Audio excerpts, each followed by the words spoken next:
un moment donné, il y en a un qui s'est posé. Voilà, la façon dont il atterrissait m'a interpellée. Et il s'est posé en fait juste en face de la porte d'entrée du portail, sur un piton rocheux au-dessus de la route. Donc je suis allée voir. Et là, il a décollé. Et j'ai vu qu'il était blessé partout. En fait, j'étais à 2-3 mètres en dessous de lui. Et il a décollé et il est allé, par contre, se mettre sur le côté du fort du Portalet dans le canyon. Je ne savais pas trop si c'était un gypaète ou un pernoptère, je ne sais pas, de près, je ne l'ai jamais vu. Et je crois qu'ils l'ont attrapé le lendemain, dans la nuit. Oh, ça fait rien. Et j'ai mis la cordelette dans nos poches latérales. Mais on va la mettre la cordelette en plus. Le danger de ces oiseaux, c'est la déshydratation. Hein. Faut quelqu'un de chaussé, quoi. Ouais, moi je suis chaussé, je peux le prendre.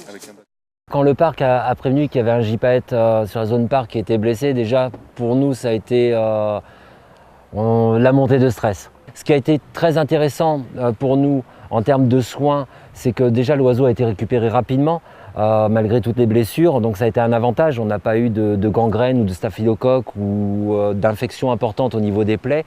Il avait le mandat entre guillemets de l'oiseau rare, avec de multiples perforations, arrachements, du plomb, empoisonnement sanguin. On va dire que sur 1 mois et demi, la priorité c'était vraiment de nettoyer les plaies, les faire cicatriser et faire en sorte que ça ne s'infecte pas. Puis on a commencé à avoir des podagres qui commençaient à arriver, tout en continuant de travailler sur ces plaies qui ont mis beaucoup de temps à cicatriser parce que celle du tarso-métatarse en fait était très profonde avec des tendons sectionnés et ça prend quand même beaucoup de temps à se régénérer.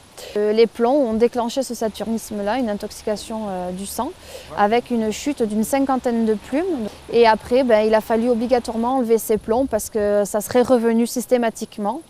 Et là, ça a été compliqué. Donc là, on était au bout des 4 mois, on va dire, 3 mois et demi, 4 mois, on a fait l'ablation des plombs.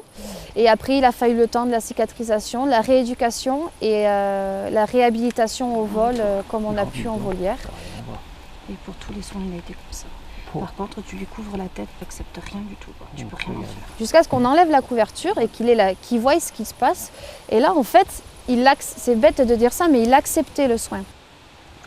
Et il ne bougeait pas, en fonction des gens bien sûr qui passaient. Cette position, ça pourrait glisser. Et on pourrait acquérir des informations sur tout ce qui est stratégie de recherche alimentaire.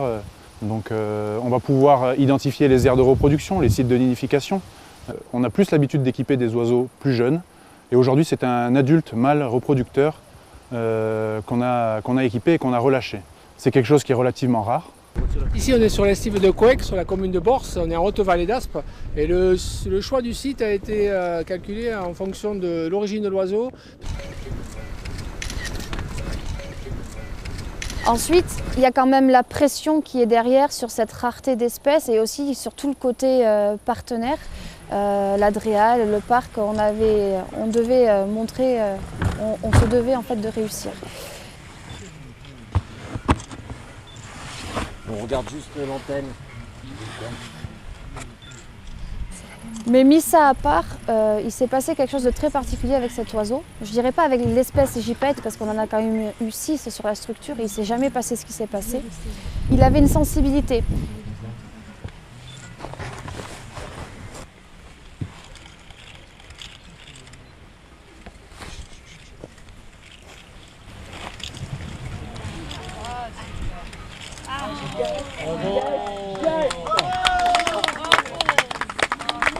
C'est parfait.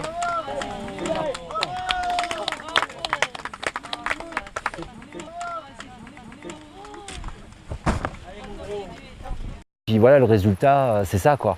Et je crois que c'est le meilleur résultat qu'on peut avoir, c'est une belle remise en liberté, un oiseau qui soit parfait.